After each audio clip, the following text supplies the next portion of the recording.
I've been carrying the secret for 2 years, 3 months, and 16 days. Not that I'm counting or anything. Hit like if you've ever had to hide your true feelings from someone you care about. The weight of unspoken words sits heavy in my chest every time Victoria laughs at something I say, every time she unconsciously touches my arm during conversation, every time she talks about her boyfriend Douglas with that distant look in her eyes that suggests she's going through the motions rather than feeling genuine passion. My name is Maya, and I'm hopelessly, completely, devastatingly in love with my best friend who thinks she's straight. It started innocently enough. Victoria and I met during our junior year of college when we were paired together for a sociology project. She was this radiant, confident woman who seemed to light up every room she entered, with her warm brown eyes and the way she tucked her dark hair behind her ear when she was thinking. I had recently come out as lesbian, finally accepting the truth about myself after years of confusion and failed attempts at dating men. Victoria was dating Douglas even then, though their relationship was newer, less entrenched in routine. We clicked immediately. Our friendship developed with an intensity that surprised both of us. Late-night study sessions turned into philosophical discussions about life, art, and dreams. Weekend coffee dates became sacred rituals where we'd sit for hours, talking about everything and nothing. Victoria had this way of really seeing me, of listening with her whole being when I spoke, that made me feel more understood than I'd ever felt with anyone else. The problem was, somewhere between those late-night conversations and the comfortable silences we shared, I fell for her. Hard. At first, I told myself it was just a crush. A natural response to finally having a deep female friendship after coming out. But as months turned into years, the feelings only intensified. Victoria would call me when she was stressed about work, and I'd drop everything to be there for her. She'd text me random thoughts throughout the day, little observations about life that she wanted to share specifically with me. When she was sad, I was the person she turned to. When she was excited about something, I was the first person she called. Douglas, meanwhile, remained a steady but unremarkable presence in her life. He was nice enough, I suppose. Dependable. Safe. But I watched Victoria with him, and I saw how she seemed to dim slightly in his presence, how their conversations stayed surface level, how she never looked at him the way she looked at me during our deep talks. Not that it mattered. She was straight, she was taken, and I was her best friend. That was the reality I had to accept. So I learned to compartmentalize. I dated other women, though none of those relationships lasted long. How could they, when I was constantly comparing every woman I met to Victoria? When I'd find myself thinking about Victoria's laugh in the middle of dinner with someone else. When I'd catch myself wishing I could share my day with Victoria instead of whoever I was supposed to be building something with. Eventually, I stopped trying to date seriously. I convinced myself that having Victoria as my best friend was enough. That loving her from a distance was better than not having her in my life at all. I became an expert at swallowing my feelings, at being supportive when she complained about Douglas, at pretending my heart didn't race every time she hugged me goodbye. My apartment became my sanctuary, a small one-bedroom space in the arts district where I work as a graphic designer. I decorated it with warm colors and soft textures, creating a cozy environment where I could retreat and process my complicated emotions. Most evenings, I'd sit on my couch with a cup of tea, working on freelance projects or reading, but always with part of my mind wondering what Victoria was doing. Was she having dinner with Douglas? Was she thinking about me at all? Did she ever feel the same electric connection I felt every time we were together? The hardest part was the little moments that felt like more than friendship. The way Victoria would reach for my hand when she was laughing really hard at something. How she'd curl up against me during movie nights, her head on my shoulder, her hair smelling like jasmine shampoo.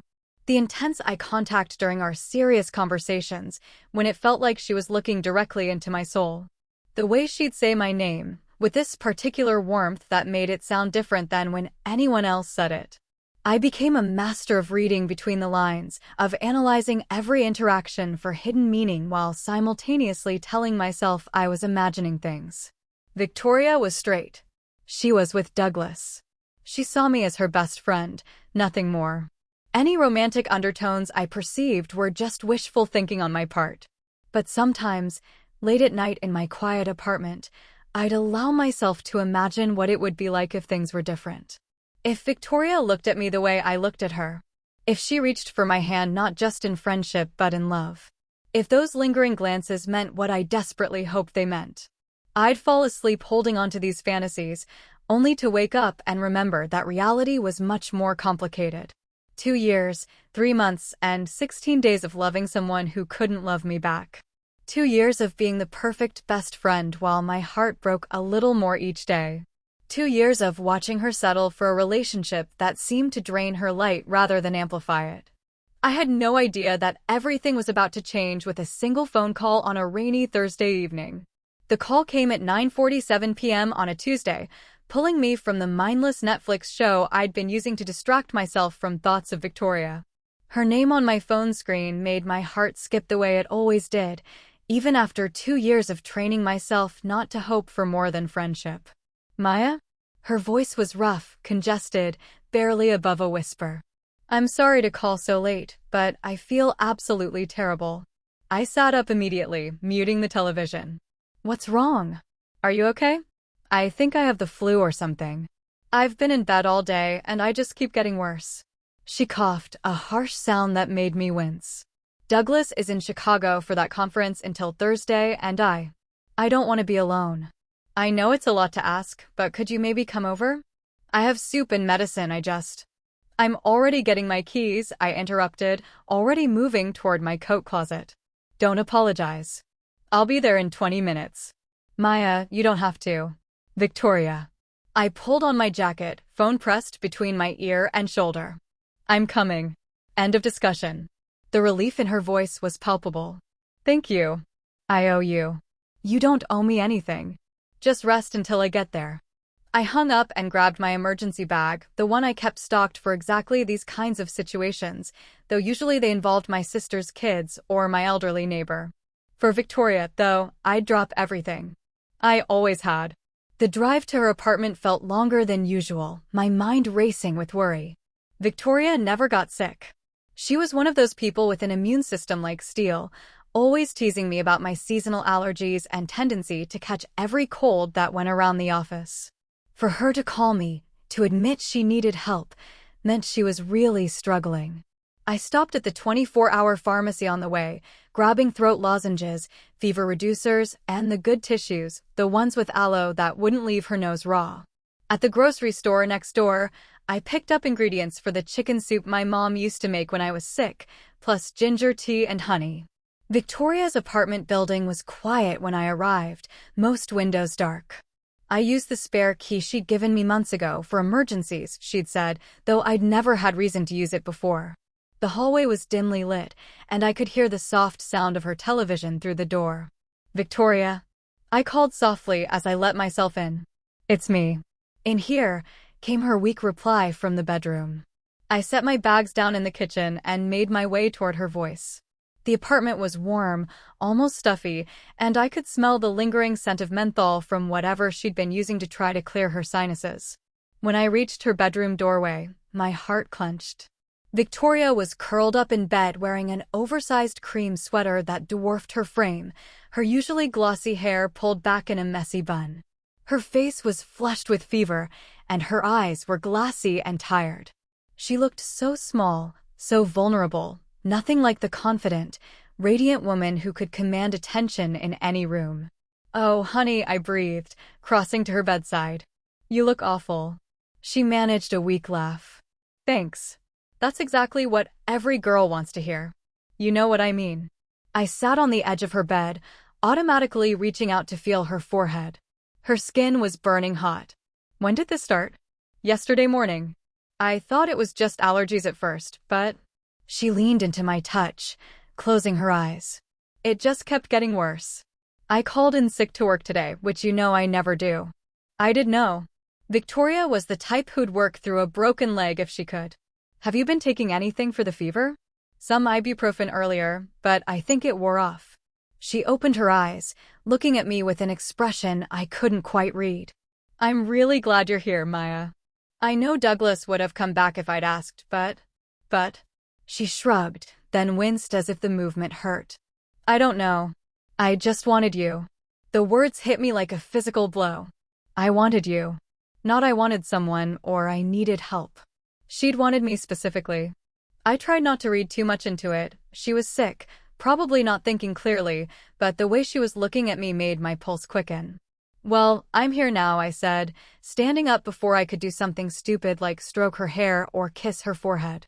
Let me get you some medicine and make you some real food. You don't have to cook. Victoria. I gave her a stern look. When was the last time you ate something? She was quiet for a moment, thinking. I had some crackers this morning, I think. That's what I thought. I'm making soup. I busied myself in her kitchen, grateful for the distraction. Chopping vegetables and browning chicken gave me something to focus on besides the way she'd leaned into my touch, the way she'd said she wanted me. The familiar rhythm of cooking helped settle my nerves. While the soup simmered, I brought her medicine and a glass of water. She struggled to sit up, and instinctively, I slipped my arm around her shoulders to help her. The contact sent electricity through me, the warmth of her body, the way she relaxed against me, the soft sound she made as I helped her get comfortable. Better? I asked, trying to keep my voice steady. She nodded, but didn't pull away immediately. Instead, she rested her head against my shoulder for just a moment longer than necessary. Much better. When I moved to step back, her hand caught mine. Maya? Yeah, thank you. For dropping everything to come here. I know you had your own plans tonight. I almost laughed. My plans had consisted of wallowing in self-pity and watching bad television. Trust me, this is much more important. She squeezed my hand gently before letting go, and I had to resist the urge to capture her fingers again. Instead, I tucked the blanket around her more securely. The soup should be ready in about an hour. Try to rest until then. Will you stay with me? Just until I fall asleep. The request was so simple, so innocent, but it made my chest tight with longing. Of course. I settled into the chair beside her bed, watching as she closed her eyes and tried to get comfortable. Even sick, even with her hair a mess and her face flushed with fever, she was the most beautiful woman I'd ever seen. The late evening light from her bedside lamp cast soft shadows across her features, and I memorized every detail, the curve of her cheek, the way her eyelashes fanned across her skin, the gentle rise and fall of her breathing. This was dangerous territory, I knew. Being here, taking care of her, feeling needed and wanted, it was too easy to pretend this meant something more than friendship. But as I watched her finally drift toward sleep, her breathing evening out, I couldn't bring myself to care about the wisdom of it. For tonight, at least, I was exactly where she wanted me to be. The morning light filtered through Victoria's bedroom curtains as Maya quietly pushed open the door, balancing a steaming mug of chamomile tea and a plate of toast cut into small triangles. Victoria stirred under the covers, her hair spread across the pillow like dark silk, and Maya felt that familiar flutter in her chest that she'd been carrying for 2 years, 3 months, and 17 days now. Hey, Victoria whispered, her voice still rough from sleep and congestion. You're still here.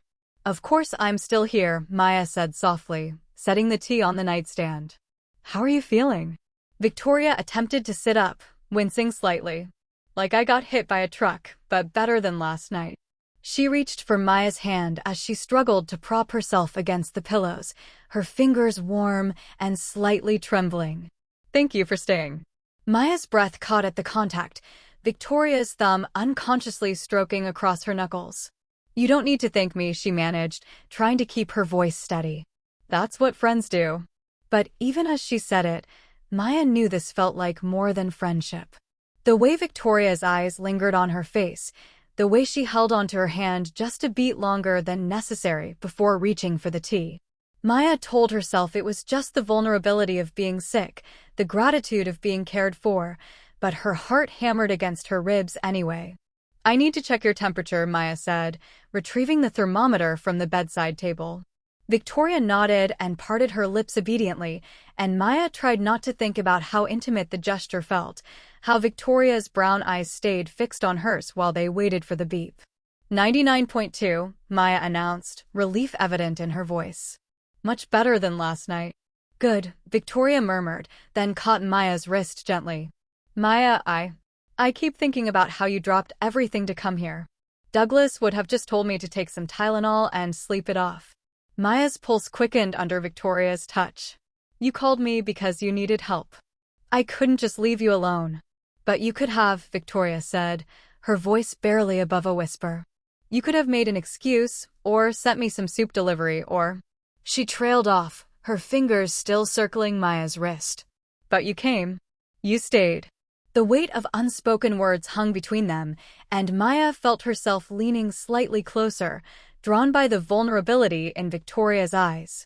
I wanted to be here, she admitted, the truth slipping out before she could stop it. Victoria's gaze dropped to Maya's lips for just a moment before she seemed to catch herself. I should probably try to eat something, she said, but she didn't let go of Maya's wrist.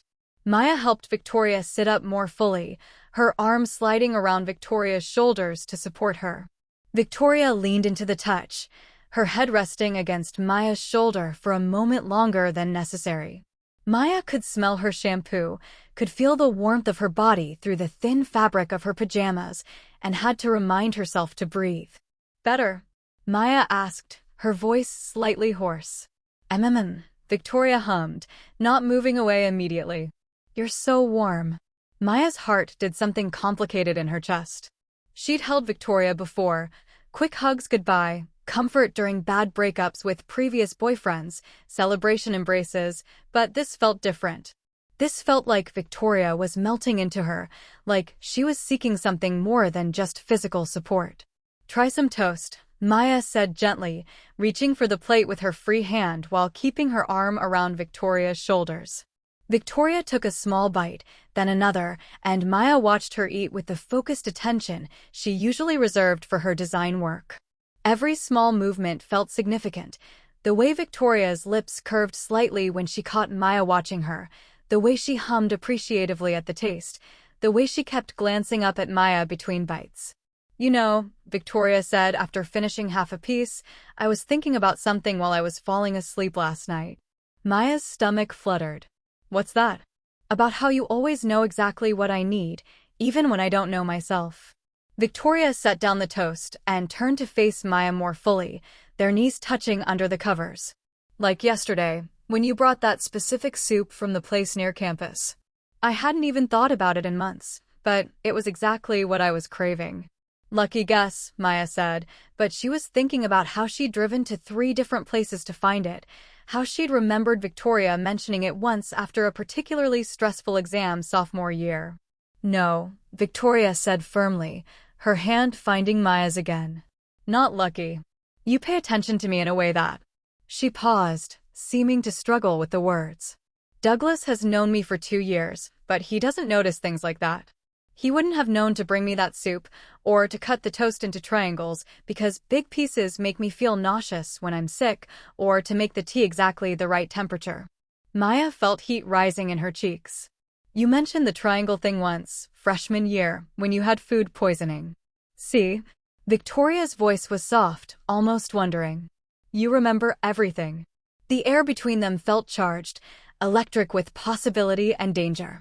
Maya was acutely aware of Victoria's thumb tracing patterns on her palm, of the way Victoria's eyes kept dropping to her lips, of how close they were sitting on the narrow bed. I should check if you need more medicine, Maya said, trying to create some distance before she did something irreversible. But Victoria didn't let go of her hand. Maya, she said, and there was something in her voice that made Maya's breath catch. Can I ask you something? Of course. Do you ever think about… Victoria started, then stopped, biting her lower lip. Never mind. I'm probably just emotional because I'm sick. You can ask me anything, Maya said, and meant it, even though she was terrified of what the question might be. Victoria was quiet for a long moment, her fingers still intertwined with Maya's. Do you ever think about what it would be like if we had met under different circumstances? If things were different. Maya's heart stopped. Different how? If I wasn't with Douglas. If I was… Victoria's voice trailed off, but her eyes were searching Maya's face intently. If I was the kind of person who could be with someone like you. The words hung in the air between them, loaded with meaning and possibility. Maya felt like she was standing on the edge of a cliff, knowing that her next words could change everything or destroy the most important relationship in her life. Victoria, she whispered, and Victoria's name had never felt so heavy on her tongue. I know, Victoria said quickly, looking away. I know you're gay, and I know I'm supposed to be straight, and I know I'm with Douglas, and I know this is crazy, but Maya, when you touch me, when you take care of me like this, I feel.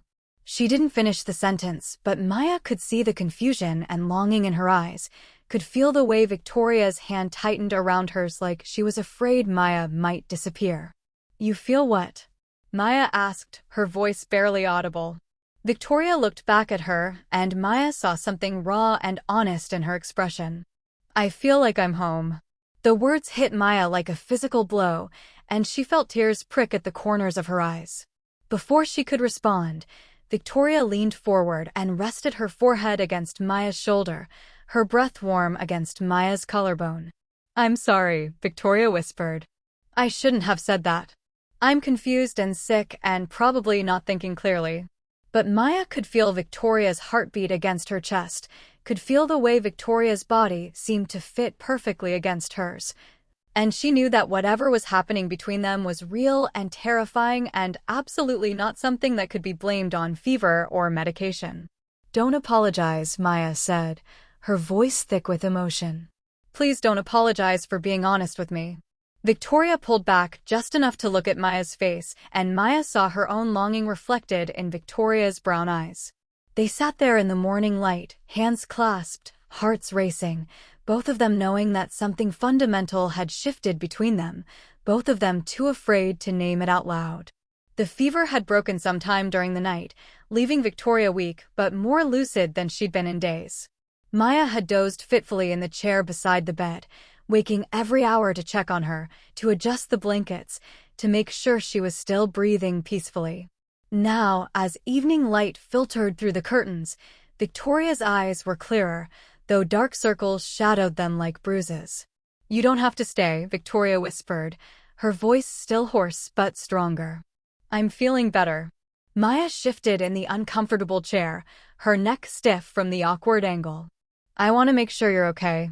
Besides, Douglas isn't back until Thursday, right? Something flickered across Victoria's face at the mention of his name. She turned toward the window, watching the last rays of sunlight paint the walls golden. He called this morning while you were making breakfast. The conference got extended another day. Oh. Maya tried to keep her voice neutral, but she felt a flutter of something she didn't want to name. Another day. Another night. Victoria was quiet for a long moment, her fingers picking at the edge of the blanket. When she spoke again, her voice was barely above a whisper. Maya, can I tell you something? Of course. Maya leaned forward instinctively, drawn by the vulnerability in Victoria's tone. I've been thinking, lying here all day, about things. Victoria's eyes found Maya's in the dim light. About Douglas and me. Maya's heart began to beat faster, but she kept her expression carefully neutral. What about you two? Victoria sighed, a sound that seemed to come from somewhere deep inside her chest. We've been together for 3 years, and I can't remember the last time he really looked at me. I mean, really saw me. She paused, her gaze drifting to where Maya sat. Not the way you do. The words hung in the air between them, heavy with implication. Maya felt her breath catch, but she forced herself to stay still, to not read too much into it. When I got sick, Victoria continued, he was annoyed that it happened during his business trip. Like it was inconvenient for him. She laughed, but there was no humor in it. You dropped everything.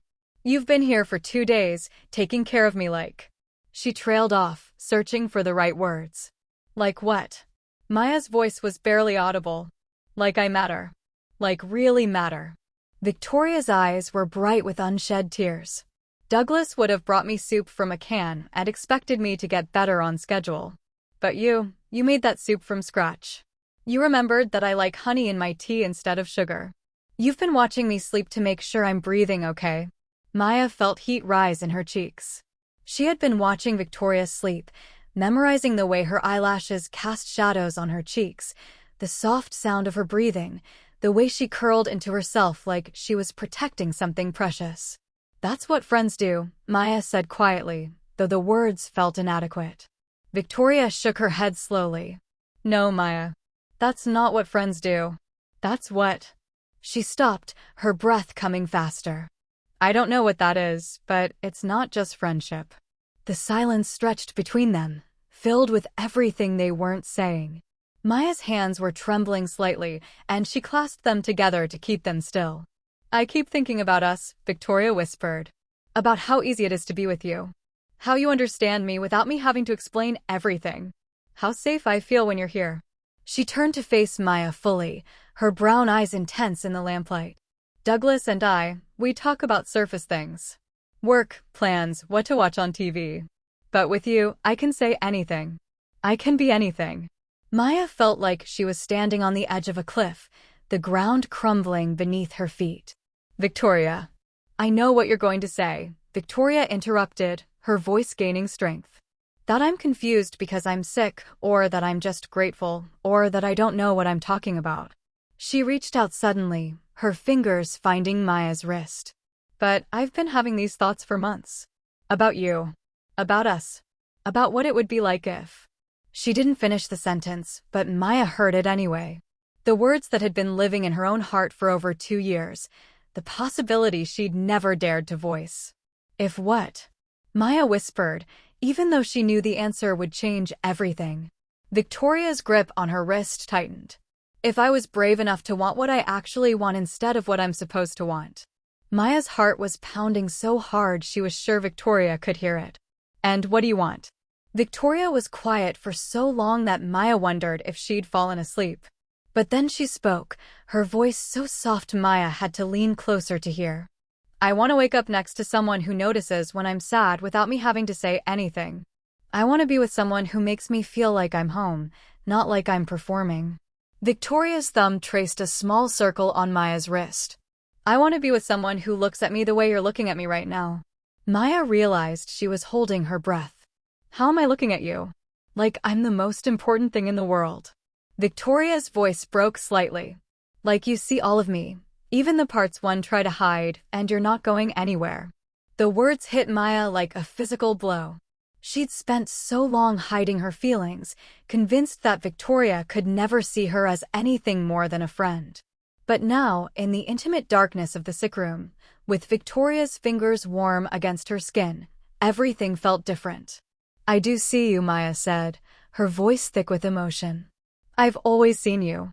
Victoria's eyes filled with tears. "I know. That's what scares me." She paused, then added quietly, "That's what makes me realize I might not be who I thought I was." They sat in silence, the weight of Victoria's confession settling between them.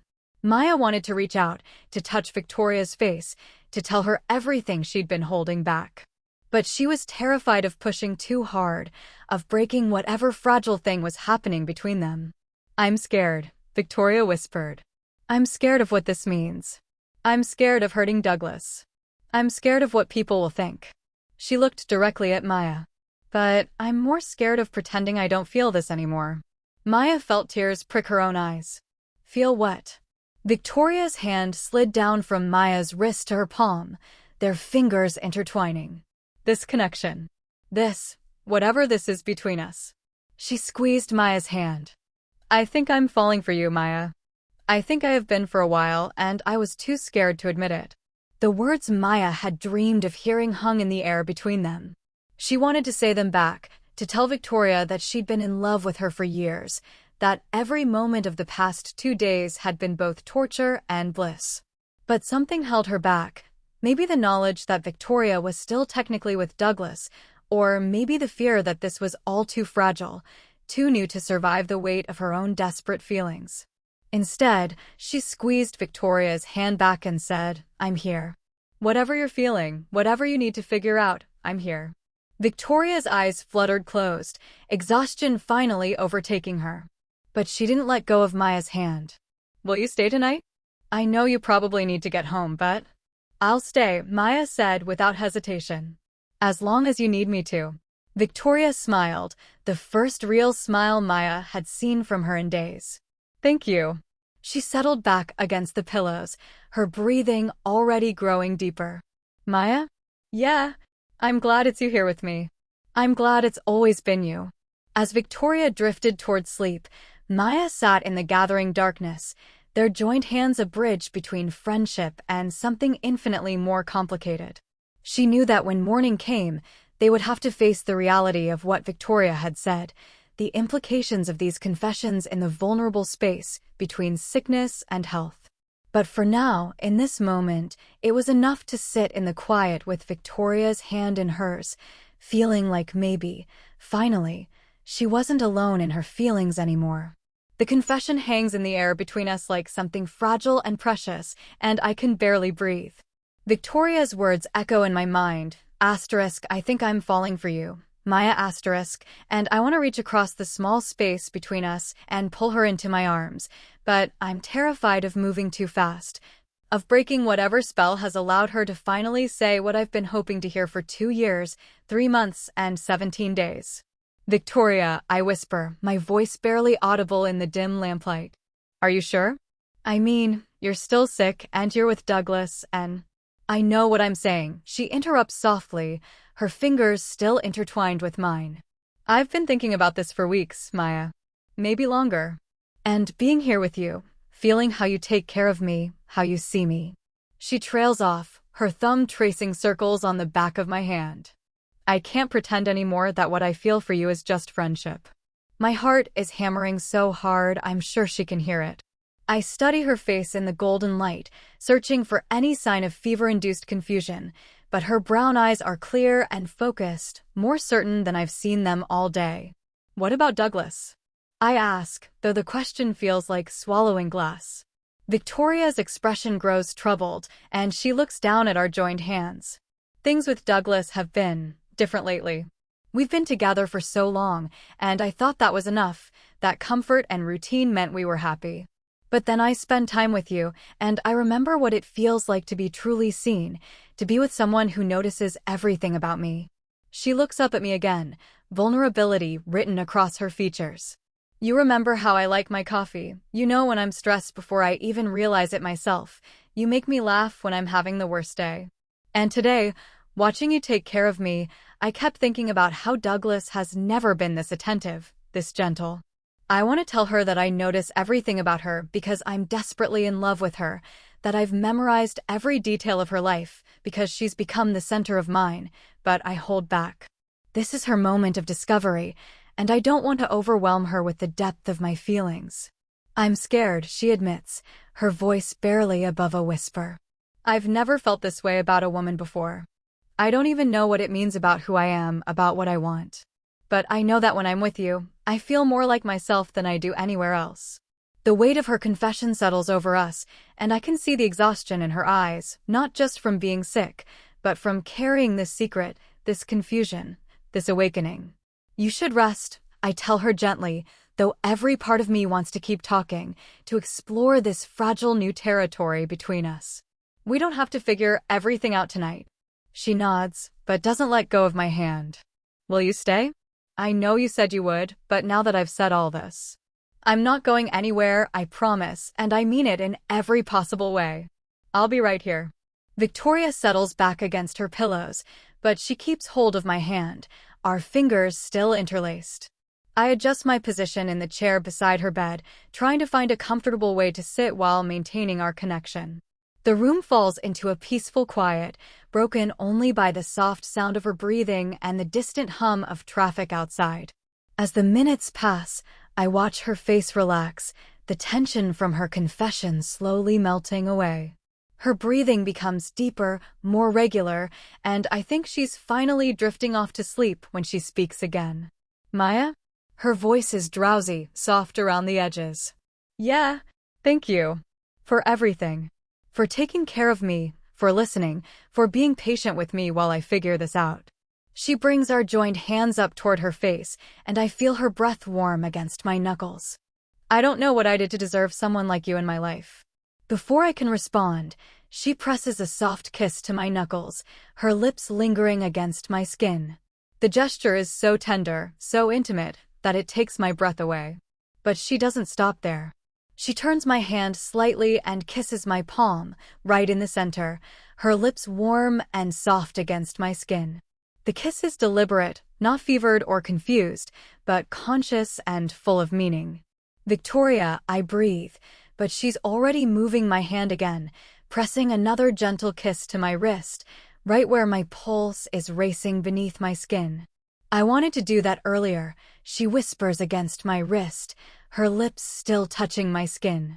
When you were checking my temperature, when you brushed my hair back, I kept thinking about what it would feel like to kiss you, to show you how grateful I am, how much you mean to me. My entire body feels like it's on fire, every nerve ending focused on the places where her lips have touched me. This is so far beyond anything I had imagined might happen tonight, beyond my wildest hopes for how she might respond to finally admitting her feelings. You don't have to thank me, I managed to say, though my voice is shaky. I wanted to take care of you. I always want to take care of you.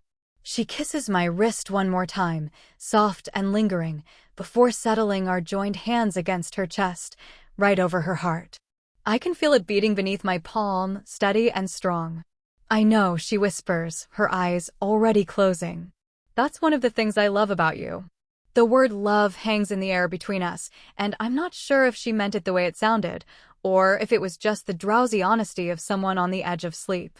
But as I watch her face relax completely, her breathing evening out into the rhythm of true rest, I allow myself to hope that maybe, just maybe, she meant it exactly the way I've been wanting to hear it for so long. I stay perfectly still, not wanting to disturb her, feeling the warmth of her hand holding mine and the phantom sensation of her kisses still burning on my skin. Outside, the world continues on, but here in this quiet room, with Victoria's hand in mine and her confession still echoing in my mind, everything has changed. For the first time in over 2 years, I allow myself to believe that maybe this isn't just wishful thinking, that maybe the woman I've been in love with is finally ready to love me back. The kisses she pressed to my hand weren't just gratitude, they were promises, tentative and gentle, but real.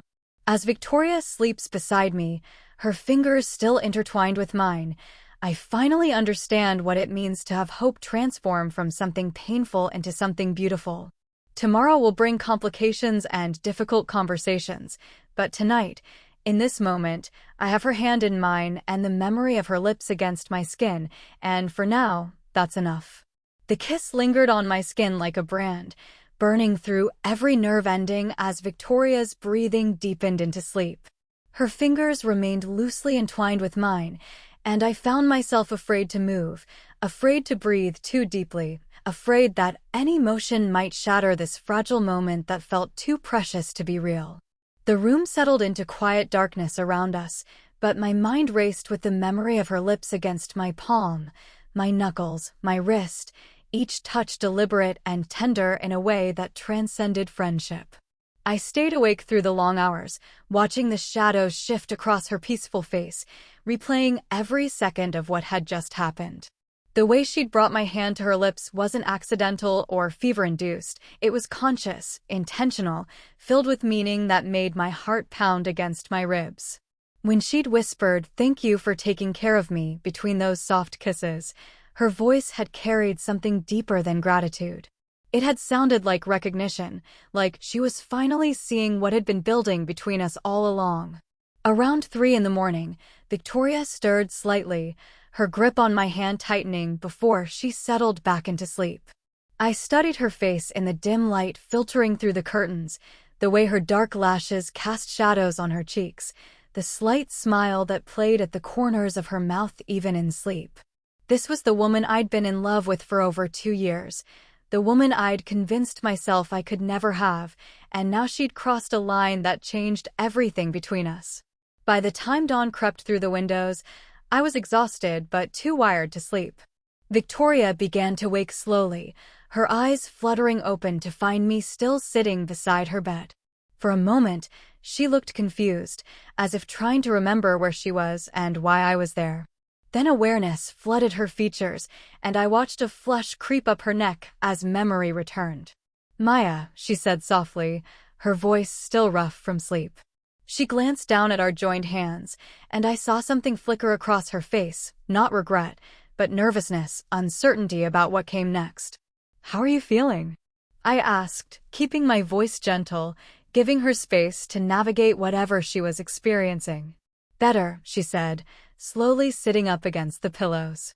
"Much better." She didn't let go of my hand, but I could feel the tension in her fingers, the way she was holding herself more carefully than she had the night before. Did you sleep at all?" "A little," I lied, not wanting to add to whatever internal struggle she was clearly having. "Are you hungry? I could make you some breakfast." Victoria nodded, but she was studying my face with those warm brown eyes, searching for something I couldn't quite identify. "Maya, about last night." My heart stopped. This was the moment where she would explain it away, tell me she wasn't thinking clearly, that her fever had made her do things she didn't mean. I braced myself for the words that would shatter the hope that had been building in my chest. "I remember," she said quietly. "I remember everything." The way she said it, not with shame or embarrassment, but with quiet certainty, made me look at her more closely. There was something different in her expression, a kind of resolve that hadn't been there before. "Okay," I said carefully, not sure where she was leading this conversation.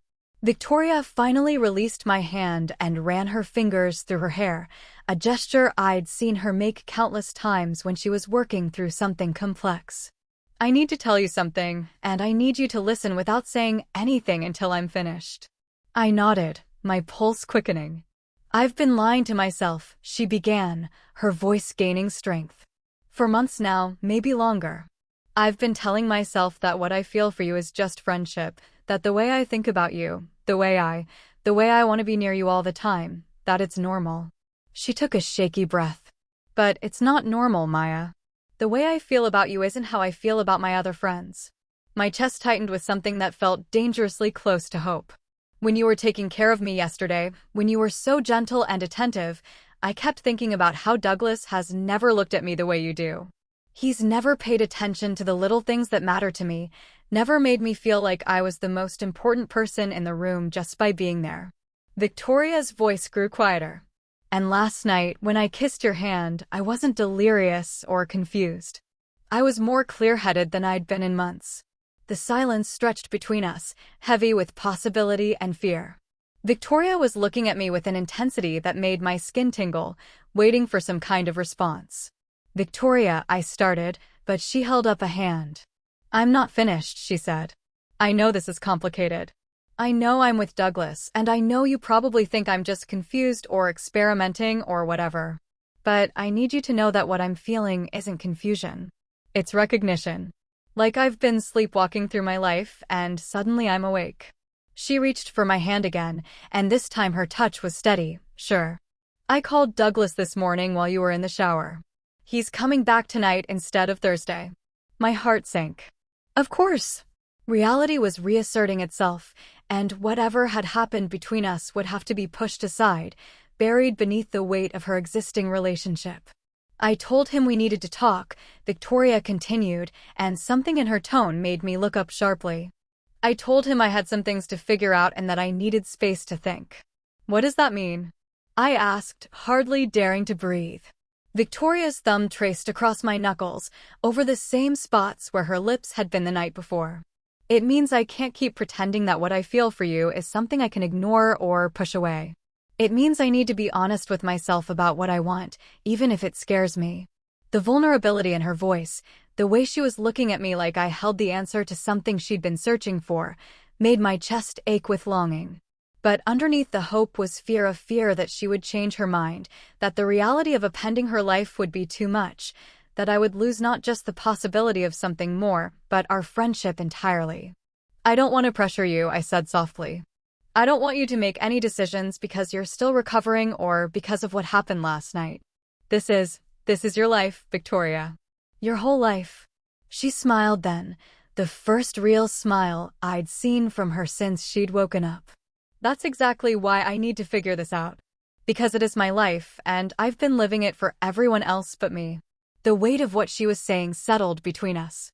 Victoria was talking about questioning everything, her relationship, her sexuality, her entire understanding of herself.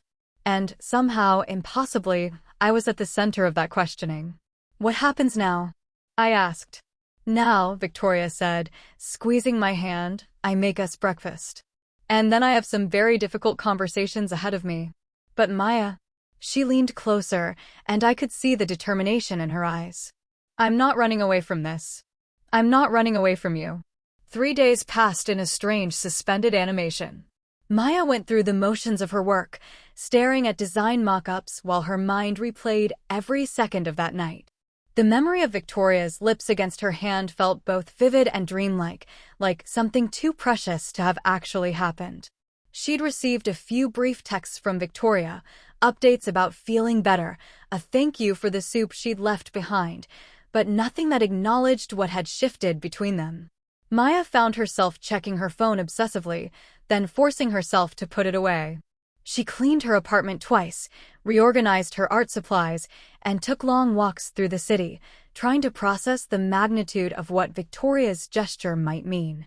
The rational part of her mind whispered warnings about reading too much into a moment of fevered vulnerability, but her heart held on to the deliberate tenderness of those kisses, the way Victoria had looked at her in the lamplight. On Wednesday evening, her phone buzzed with a message that made her pulse quicken. Can we meet tomorrow? Coffee at Grind at 2? I need to talk to you. Maya stared at the text for a full minute before typing back a simple yes. She barely slept that night, cycling through every possible conversation they might have. Maybe Victoria wanted to pretend nothing had happened. Maybe she was going to ask Maya to give her space while she figured things out with Douglas. Maybe she was going to say it was a mistake. The next afternoon, Maya arrived at Grind 15 minutes early, choosing their usual corner table by the window. She ordered her regular latte and sat with her hands wrapped around the warm cup, watching the door. When Victoria walked in, Maya's breath caught. There was something different about her, a purposefulness in her stride, a set to her shoulders that spoke of decisions made.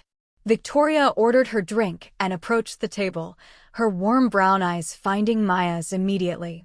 Hi, she said softly, sliding into the chair across from her. Hi, how are you feeling? Better. Much better. Victoria's fingers drummed against her cup. Maya, I need to tell you something. Maya's heart hammered against her ribs. Okay. Victoria took a deep breath, her gaze steady and serious. I haven't been able to stop thinking about the other night. About what happened between us. She paused, seeming to gather courage. About how I kissed your hand. The words hung between them, finally spoken aloud. Maya felt her cheeks warm. Victoria. Please, let me finish. Victoria's voice was gentle but determined. I've been thinking about a lot of things, actually. About how I feel when I'm with you versus how I feel with Douglas. About why I called you that night instead of anyone else. About why your touch felt so. She trailed off, shaking her head. I've been lying to myself for a long time. Maya's chest tightened with hope and fear in equal measure. What are you saying? I'm saying that what I felt that night, what I've been feeling for months now, it's real. It's not just gratitude or confusion or being sick. Victoria reached across the table, her fingers brushing Maya's. I'm saying that I've been falling for you, and I was too scared to admit it to myself. Maya stared at their almost touching hands, hardly daring to breathe. And Douglas. I ended things with him yesterday. Victoria's voice was quiet but firm. I called him when he got back from his trip. I told him I couldn't keep pretending that what we had was enough when my heart was somewhere else. How did he take it? He was hurt, confused, but I think part of him knew something had changed. Victoria's thumb traced across Maya's knuckles. I couldn't keep living a lie, Maya. Not when I know what it feels like to be truly seen by someone. Maya felt tears prick her eyes.